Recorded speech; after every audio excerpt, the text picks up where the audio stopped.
Okay, I welcome you all to this talk on Hong Kong. I'm Qitao Guo, a China historian and director of UC Irvine Center for Asian Studies. We are delighted to have Dan Tsang here to talk about Ground Zero at the Rioters University, resistance and the crackdown at Chinese University of Hong Kong before and after the national security law. Dan Tsang was born in Hong Kong. He is Librarian Emeritus at UC Irvine and one of the last Fulbright research scholars in Hong Kong, where he studied endangered protest culture and artifacts. He also lived on the Chinese University of Hong Kong campus during the height of the campus revolt in 2019. His reporting, interviews, and the op-eds on Hong Kong have appeared in the Far Eastern Economic Review, the South China Morning Post, the Hong Kong Review of Books, and the Hong Kong Free Press. This will be an important talk or timely talk about Hong Kong at this moment of Hong Kong in crisis. So with this, I now turn it over to Dan. Thank you, Qitao.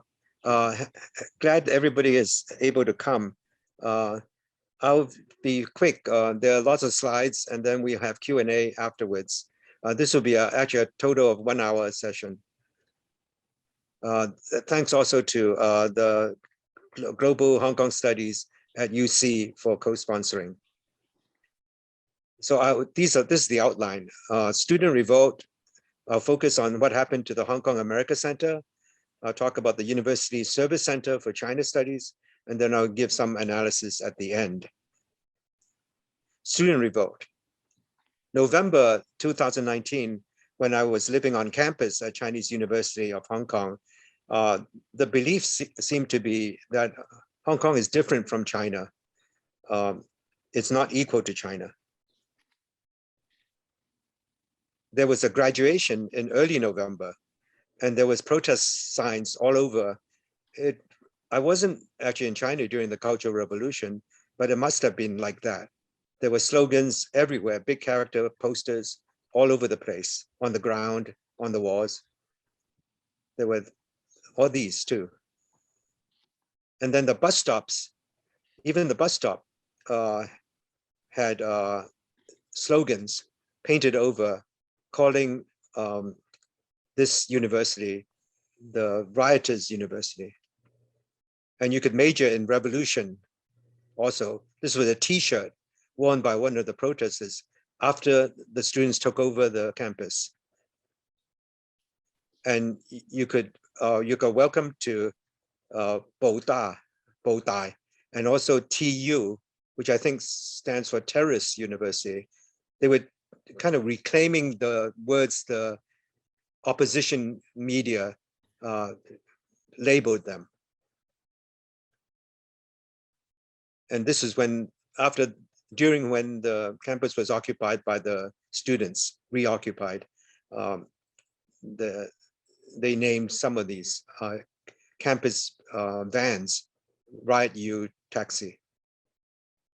So this slogan that was coined by Edward Leung in 2016 during an election campaign, he now sits in jail, was sentenced to 6 years. And this slogan was also used when one of the first persons arrested under the national security law had waved this banner and was convicted for it. So these are some of the slogans during graduation day with the parents on campus outside the library.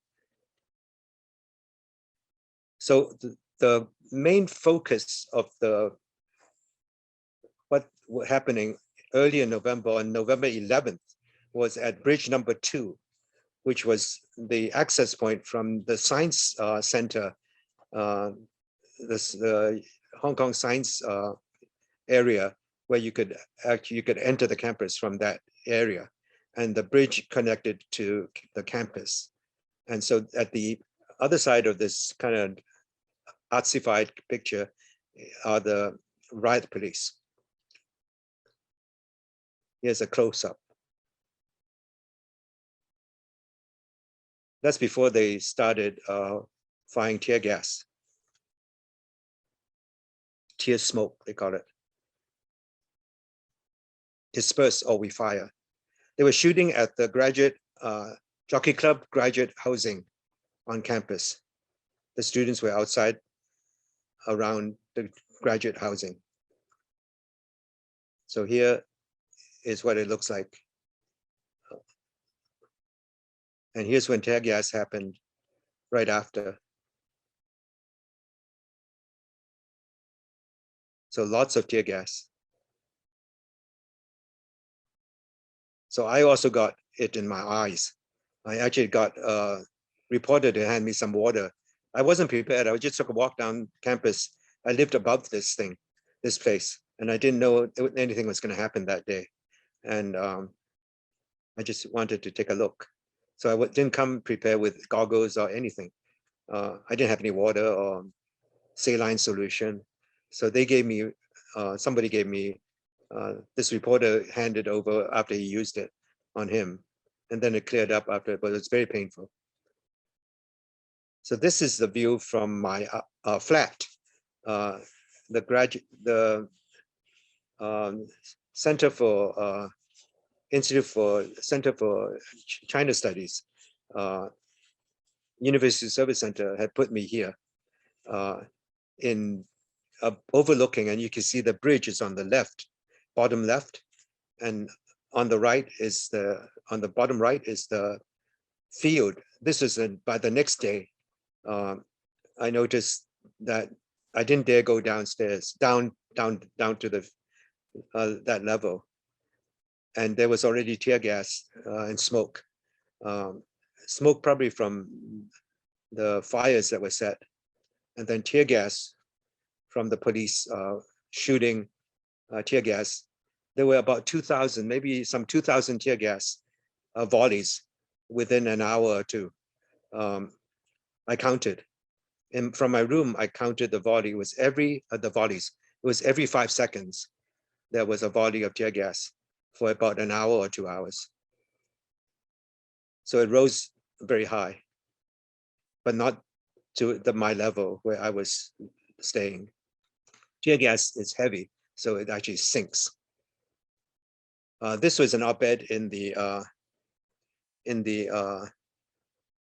New York Times. Audrey Yu, who was an attorney for the Chinese University of Hong Kong Student Union president, wrote on the 16th that by Tuesday night, I was there on Monday, and then on Tuesday was when the tear gas happened. The gym had been turned into a makeshift hospital with the former vice chancellor, Joseph Song, who was a doctor, came with a team of doctors to help treat the injured.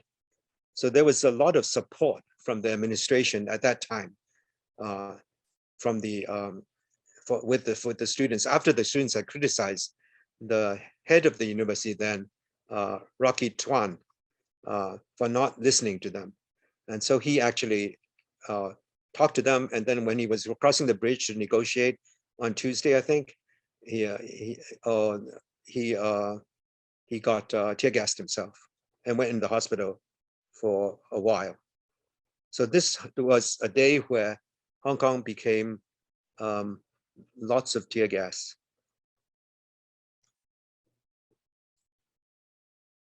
More than 7,000 volleys were shot, and some 2,300 were shot. This was written on maybe the next day, Wednesday. And here's some of the remnants of the tear gas in the picture from online media, probably Telegram. The police, of course, argued that they did not invade the campus. They had a right to do it because because Chinese U, some of the students there had been dropping things over the highway from bridge number 2. And so by the 4th day, the police were really upset. And so they accused the university for siding with the rioters, so-called rioters. And the chief of police, chief superintendent, argued that it had become a breeding ground for rioters and criminals. During that week, after the Tuesday, actually it became a more of a anarchist kind of do-it-yourself venue on campus. Everything was organized by the students. The faculty and the administration had basically disappeared. And so it became a do-it-yourself thing. Even in the campus canteen, you just had to leave some money. And they weren't sure how to cook macaroni. It took me a while to wait, like 10 or 15 minutes before it was done. But these were all volunteers that took over the kitchen. And so I had a nice chicken macaroni dish.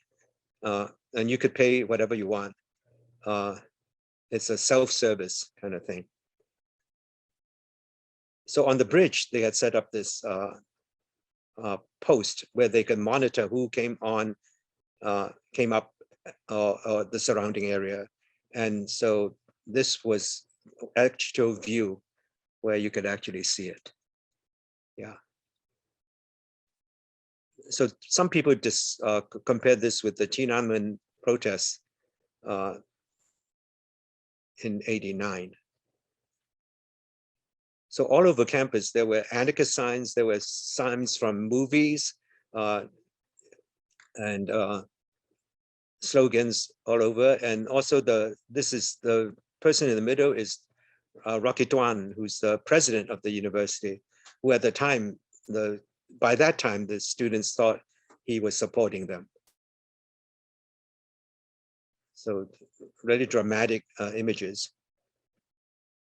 And even this reenactment of the French Revolution was plastered on campus in a canvas poster. And I was able to stand in front of it by the end of November. After what happened at Chinese U with the revolt, another target became the Hong Kong America Center.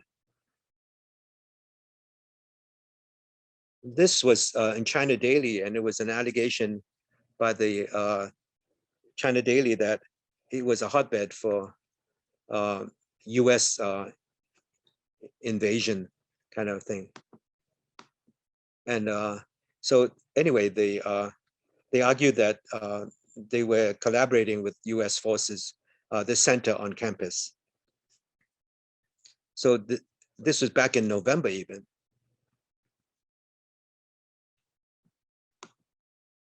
So then they argued that this op-ed writer in the China Daily argued that it was actually not that the US was facilitating the color revolution through the NED or National Endowment for Democracy, but it was just, he argues that it was more the involvement in Hong Kong's curriculum, arguing that the Hong Kong America Center had brought Fulbrighters from US to change the curriculum to a 4-year system after it being a 3-year university system. So these were the, by April, it became a full-scale onslaught in the party papers on in the Hong Kong, arguing that the funds were used to create anti-China perspectives, and they were washing the brain of all these people who were being educated in Hong Kong. And the target was this Hong Kong America Center. And in the picture on the left, it shows Anson she's Chan. Was the Home Secretary who turned pro-democracy, and so that was one of the bad things that happened. According to this argument, the university was appallingly detached they issued a press release that was only in Chinese. Google has translated it on the right. And they argued that Hong Kong America Center was just renting space. And now they stopped using the website of Chinese U. So they were trying to detach themselves. And it was pretty ironic because Dr. Tuan and 6 and 5 other university presidents were on the board of the Hong Kong America Center. And they were intimately involved. And back in 2012, the same Communications and Public Relations Office was lauding the center for bringing leaders in global education to share their insights on public higher education in the 21st century. And so this was a press release that's still on the website of the PR office at Chinese U. So for some reason, they decided it was too politically sensitive to help the American who headed it and the office itself. So it basically disappeared, the office. It was shut down after this media onslaught. And this is one of the comments after it showed, after it closed down, showing that it was arguing that it was pro-secessionist. And that is closed down because the US secessionists failed. So this was Global Times. In this context, it's understandable that people thought the University Service Center for China Studies was also politically motivated to shut down the center and move its collection to the library under library control directly. But actually, the plan to move this center's collection was already in the works. I had an office in the center, and at the time in 2019, and the center actually did close eventually, but the collection ended up not totally merged, but placed in the library so that it could be digitized and preserved. That was the library's position. And so, so that became a controversy. The university issued another press release this time, arguing that the center was would be okay. But actually the center itself, the exchange services, they would no longer handle it, but it would be handled by another institute on campus. And so the collaboration between scholars that had happened for decades at this mecca of research at Chinese U apparently is no longer happening, even though in theory, the exchanges could continue under the auspices of another institution on campus. And the provost was quoted in a press conference saying that before he came to CUHK, he had never heard of the University Service Center for China Studies, even though it's called now by other, or called by people the Mecca. So here's my analysis. Chinese U is actually composed of many universities, many colleges at the beginning. And the two of the first ones, one of the two of the first ones, one of them was CUHK College, and it was started by mainly American missionaries in Hong Kong. This is a report from Lauren Noren, who was American Baptist mission missionary in Hong Kong. He's a family friend. And so he wrote a report about the early days before CUHK College became part of the Chinese university. And so it's definitely created by a subset of the Christian universities that had closed in China with the change of regime in 1949. So that's, it says Chengchi follows in the great tradition of Chinese Christian colleges in China. Here's another perspective. This is a China scholar who argues that Chinese U was actually part of the Cold War, was set up by Americans trying to present a way that could be favorable, a university that could present a position that would be favorable to American interests. And this is a chapter actually in a book. What I was describing earlier about the centers closing down or changing or whatever is a result of what Tim McLaughlin, who had taught at Hong Kong U before, wrote in The Atlantic, arguing that China has weaponized the press. And it shows that in a free society, Beijing is using the tools of a free society, in the free society in Hong Kong to suppress freedom itself.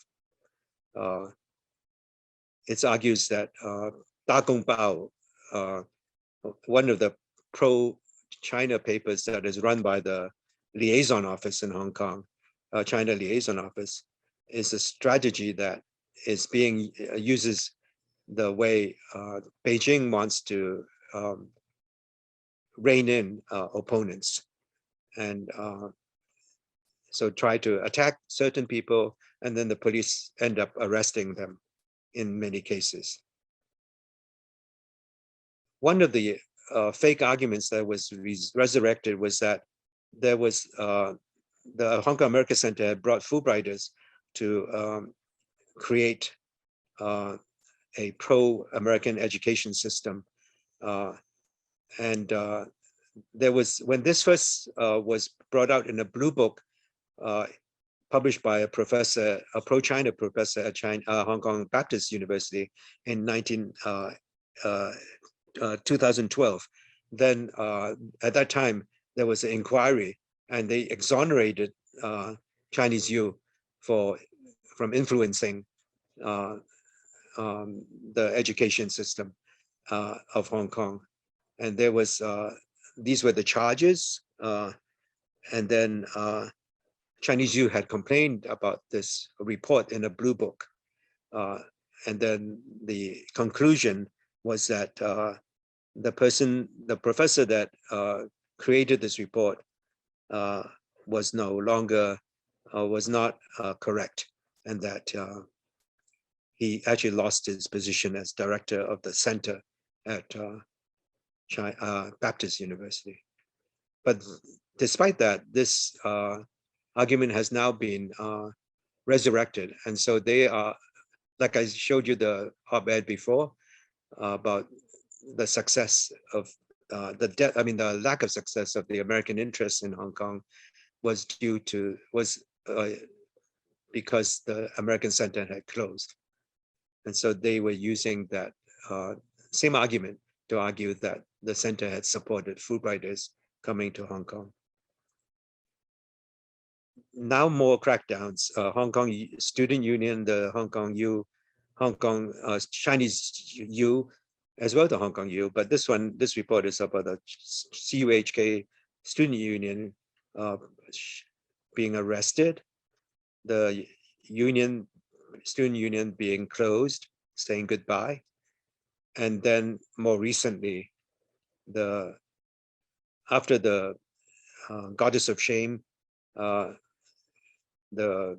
Pillar of Shame at Hong Kong U was taken down. The Goddess of Shame at Chinese U was also removed.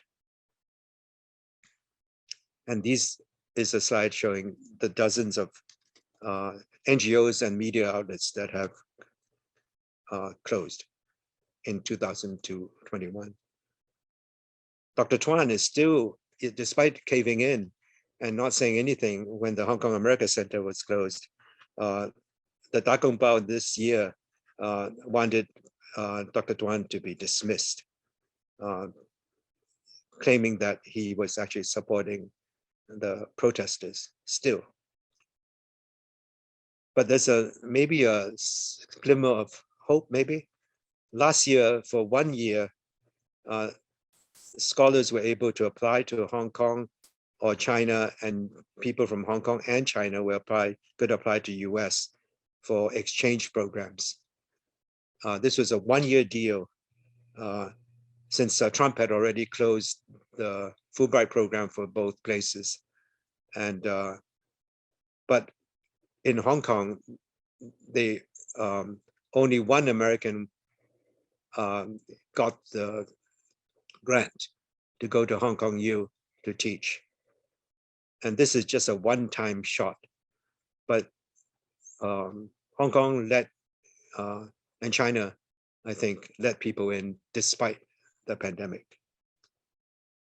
This is another talk I gave earlier that you can be interested. If you're interested, you can click on the YouTube link.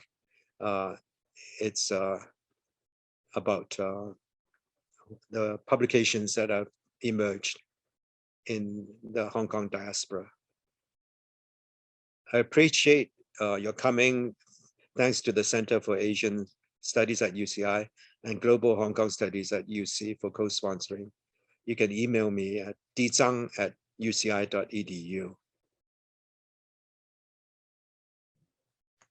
Thank you. So I done then that I don't see any questions here in Q&A. And I have a question. Okay. I'm waiting for, okay. Are you wearing that the t-shirt kind of with illustration that shows the protest? This was, yes, it was bridge number 2. I took a picture of it. It's from my angle before I went on the other side. So the words, the characters on the sign backwards. But this was this tower that was set up to monitor who came in and out. They had a kind of immigration control. They were checking people that came over the bridge and onto the campus or going out.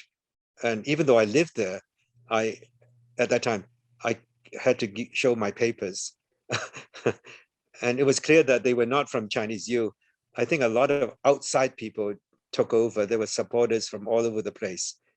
There was so much food that even 2 weeks later, at the end of November, in my where I was staying in my scholar's flat in a dorm, there was so much food left. The community had driven up and given apples, fruit, soft drinks, ramen, which I don't eat. I'm on a low carb diet. But so there was actually very lot of community support, and lots of umbrellas were given all over the place. And so at that time, it seemed to me it was an amazing flourishing of kind of DIY and kind of almost anarchism in that practice. Thank you. Okay, good. There are some questions coming in. That the first, that is there hope for the pro-democracy movement in Hong Kong, or is it totally dead under suppressive security law? Yeah, I think the law which came into effect last July, or late June and early July, it is basically over. Yeah, I mean, many of the activists are in prison or in exile. So I think it may take 20 years. China keeps thinking this is a color revolution. If you take the same analogy, the color revolution did not end for another 20 years after Prague. And so, so it might be a long struggle for people. Okay, the next question is raised by Amanda Swain. That question is, what do you think the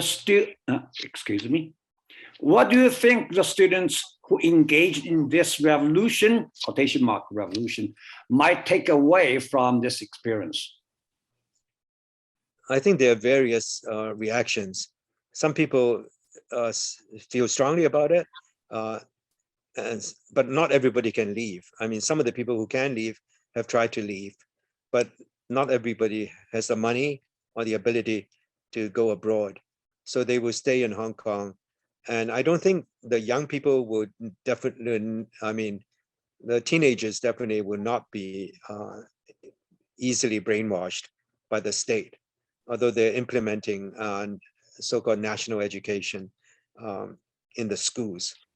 And in the universities, definitely, there will be less acceptance of this new education. So I think for the long run, there will still be a lot of people who do not buy the interstate propaganda. But that's why they're starting in elementary schools, basically now primary schools. So they have to salute the flag even on New Year's Day, January 1st. There was a ceremony to welcome in the flag or the new year. So a lot of people in diaspora are hoping to set up alternative visions of what Hong Kong could be. But that's a daunting task.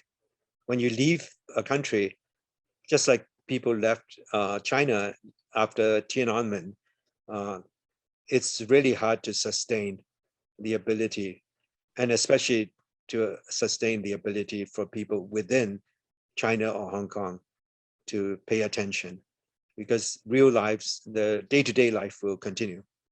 I think it's going to be really difficult because people have to adjust to the new system.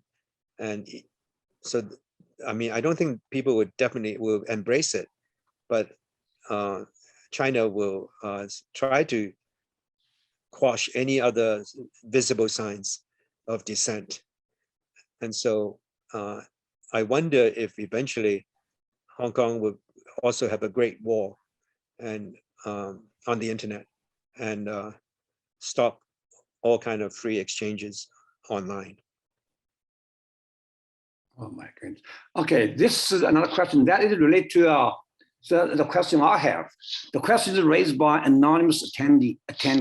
The question is, in light of the many news outlets being forced to close in Hong Kong, what do you see is the future of press freedom in Hong Kong, and where can we find trustworthy news from Hong Kong? My question is that are all major Hong Kong newspapers now controlled by China? Right? The mainstream ones are definitely, even the one, even South China Morning Post is owned by Alibaba, by Jack Ma. And for years it was maybe sometimes a critic of the state under colonial period sometimes, but maybe more supporting the business interests. So I think it's true that it'll be really hard to start. Even online newspapers are being shut down. And so I think there's a way to do it abroad. If you set up a newspaper abroad, even though the National Security Act law supposedly is extraterritorial, can apply abroad. It's hard to imagine Hong Kong sending national security police all over the world to track down people. But they don't have to, in a way. They can rely on individuals to attack. And that's had to happen in London, for instance. Hong Kong activists have been attacked. And so I think it's going to be very hard. First, they will target Chinese language media first, because that's what the population reads. And the English language media probably are not, they will scream and yell, but they might want to keep them alive just to say that Hong Kong has freedom of the press. Okay, thank you. Another question: What are your thoughts on the current state and possibly the future state of academic freedom in Hong Kong? Well, I think there are red lines, but the problem is the red lines are not clear. So many people have left, especially people doing labor studies in Hong Kong or China. It's become difficult. One PhD student at Hong Kong U was in sociology, is currently imprisoned and not heard from in China. He went to China from Hong Kong to do some research or to visit his family, and hasn't been heard from again. So it's become a very precarious situation. Yet I think Hong Kong is trying to recruit. So as people leave, Hong Kong universities will try to recruit and try to paint themselves as bastions of liberalism and free speech. And so it's really a personal decision whether you want to go there and find out what's going on. Okay. So there's no academic freedom Mhm. anymore, really. Too bad. Okay. So another question that one anonymous attendee would like to have words of advice from you, so that because now that if that those students who are interested in traveling to or studying in Hong Kong in the future, what kind of advice would you give them? I think just be careful when you go there. They can seize your phone and your laptop. So it's better to clear your content and not have anything incriminating in it, anything sensitive. It's too bad because I try to advocate archiving all this stuff, but people are, destroying websites and web content, not just the state, but even the activists and the pro-democracy camp going online and replacing stuff or removing stuff. Luckily, there are some sites that will preserve some of the content. There's actually an effort to preserve Apple Daily online.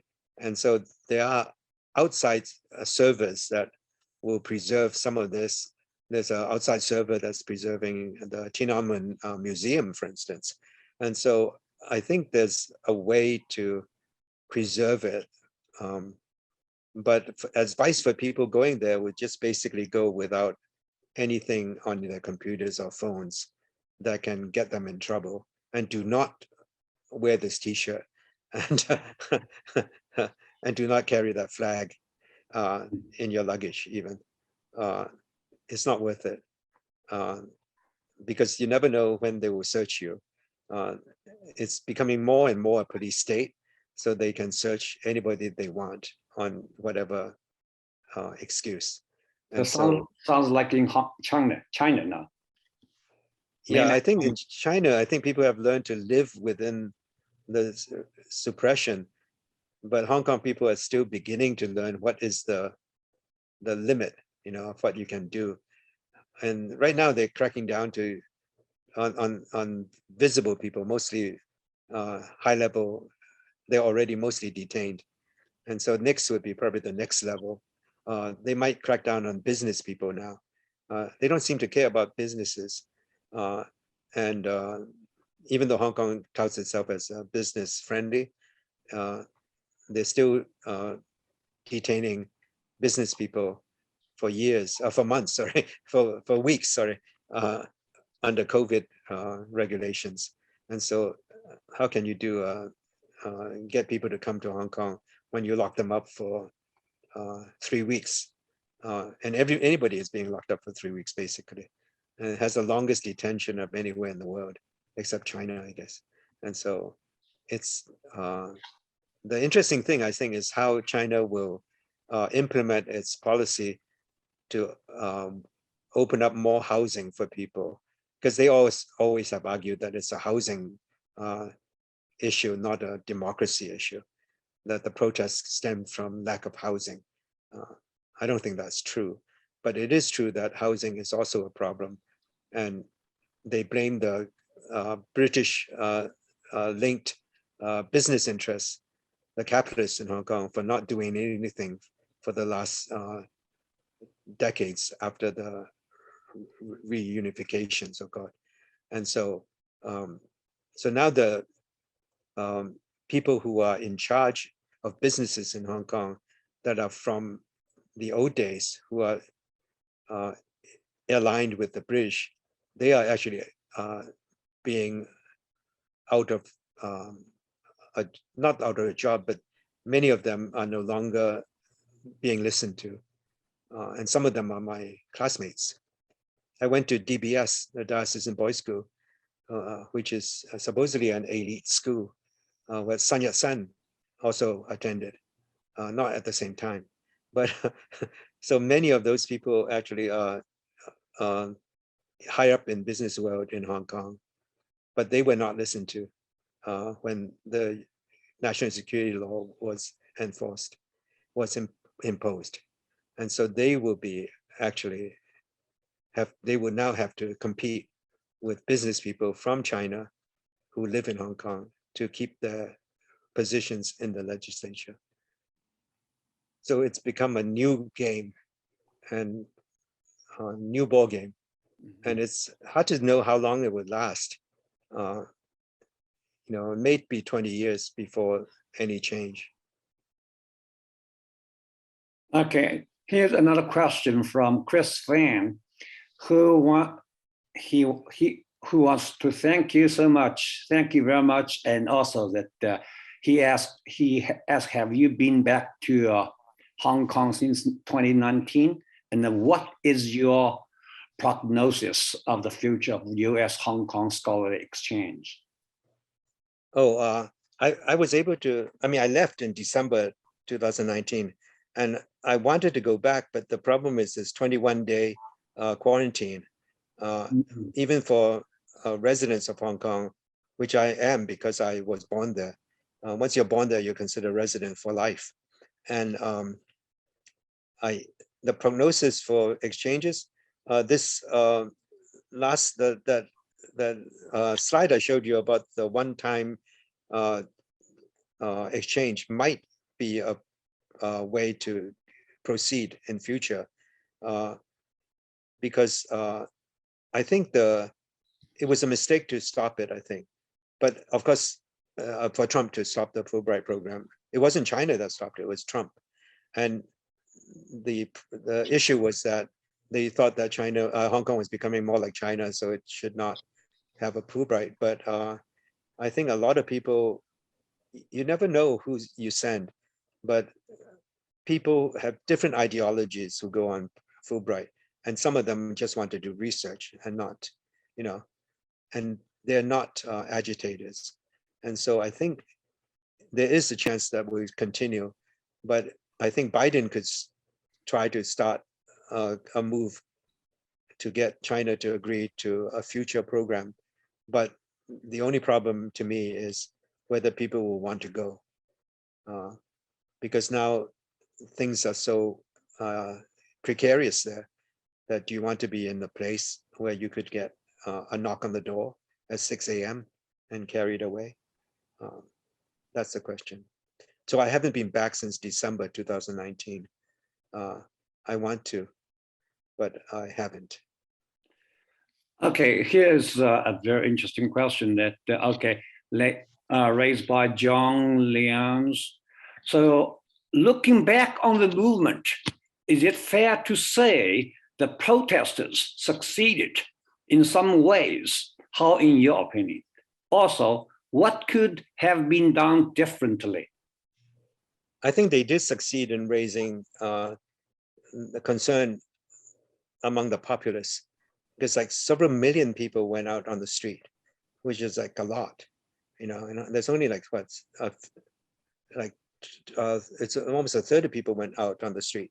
And so I think that mobilized, you know, people used to say Hong Kong people were not political, all they care about is making money, and that's not true. And so, and especially the younger people educated the older people too. And there were also older people that helped the younger people. They provided cars for them to get back to homes and stuff when the subway was closed and all that kind of stuff. So I think the prognosis is that freedom lives in their minds, in people's minds. Of course, I'm against violence. So I think because of the protests had a lot of violence, even among campuses, there was Molotov cocktails being made. The university and later the police used that to justify the crackdown and also even the ongoing arrests of campus activists, to say that they are terrorists. So to me, it backfires. If you're using, I agree more with the Occupy Central argument that Benny Tai advocated. He was a law professor from Hong Kong U, and he was able to start this movement in 2014. Civil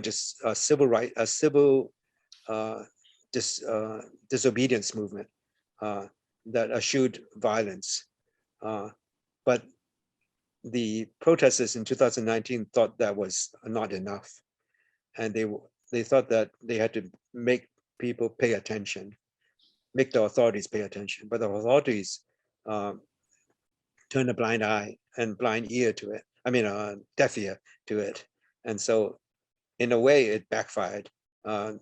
So I always think that civil disobedience is the way to go. But I think, the consequences are too drastic. People go in prison for years. Even in the January 6th riots, so-called, at Capitol in the US, people just got a few months in prison. But Hong Kong, they're getting 6 years, 7 years. And so I think that's really giving the government a chance to crack down even more.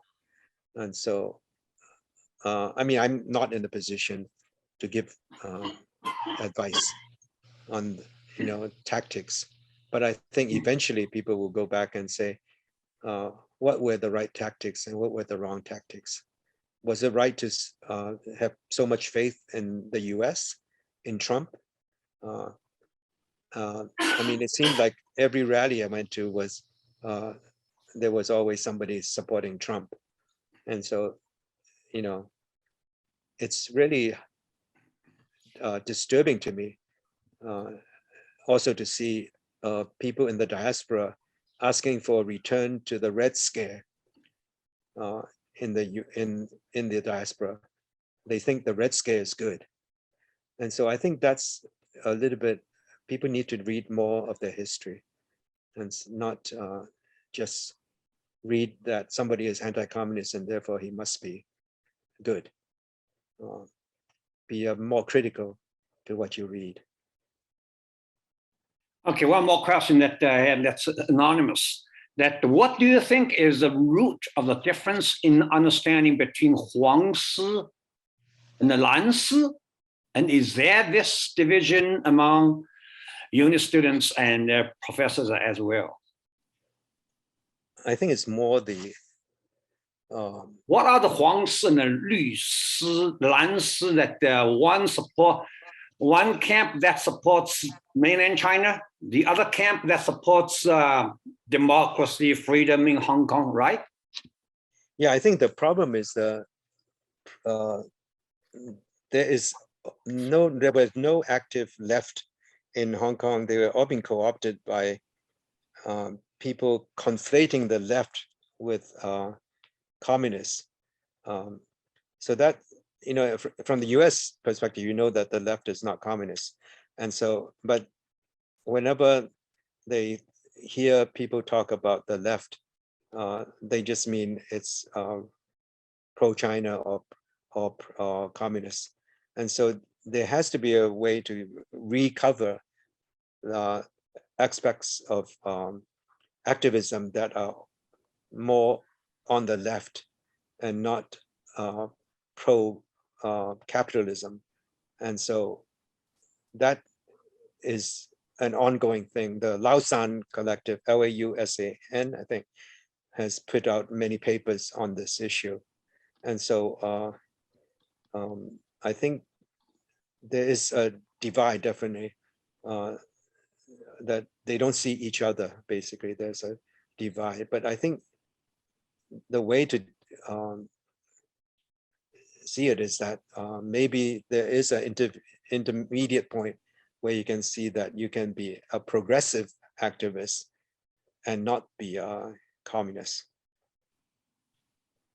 Okay, let's take one more final question that we are running out of time. Oh yeah, thank you. It's that what will happen to Hong Kong citizenship? Are Hong Kongers allowed to have US or Canadian passports? Do you think that this will change? No, I think there's more there are many more, famous people or important people in Hong Kong, in the sense of rich people. they have multiple passports. Even the chief executive's husband has, I think, apparently British passport. And so I think some of them at the high levels had to give up their foreign citizenship. But in general, there is no ban, unlike China. You can carry multiple passports. The most recent elaboration of that, though, is that the BNO, the British National Overseas document that the British used to give to Hong Kong people, now isn't recognized by the government. So they're saying that by the Hong Kong government. So, but other people can use, you can actually use your Hong Kong ID to leave Hong Kong. Hong Kong is the only place where you can go in and out using your ID, not your passport. Although I think the airlines might require a passport to board a plane. So I mean, there's different levels of kind of control. And so I don't think that would be a major change. And it will be, I mean, I don't see it happening right now or in the foreseeable future, because there are too many interests involved. People who have foreign passports, they would not want to lose that. Okay, we still have some couple of minutes. There's one more question that here. This sounds so hopeless. Is there a group of website where we can learn about what's really going on in Hong Kong without whitewashing? You can look at some of the news in English. I have been writing in the past for Hong Kong Free Press. It says hongkongfp.com. And they try to present kind of middle of the road perspective. But it's hard to know. I mean, there's lots of Telegram sites. Many of them are in Chinese, but sometimes they do in Cantonese even. They do translations. Telegram, you could look up Hong Kong, Stand with Hong Kong, or some kind of site like that on Telegram. So Telegram still has not been banned in Hong Kong. So that's become quite lively still. I don't think it's totally hopeless. I'm an optimistic guy. I wouldn't be doing activism if I wasn't hopeful. I always think something will happen, and it's just people have a lack of persistence, right? They give up after a while. I've been doing this for 50 years, and so I think with the benefit of long perspective, I think it's possible to see what is possible and what is not, and mainly you have to create a community. I think that's what they're trying to do in the diaspora, create a community of Hong Kongers abroad to give sustenance to each other, so that they can continue the Cantonese speaking and other kind of aspects of Hong Kong life abroad. Yes, change will first come from China, not from Hong Kong. Wait and see. Okay, so it's up now. Sorry, yeah, thank you. There are still many questions that we cannot cover, but it's when we are running out of time. Thank you all for showing up. It's great talk. Okay, thank you. Thank you, Chitao. Yeah. Thank you. Okay. Bye-bye. Bye-bye.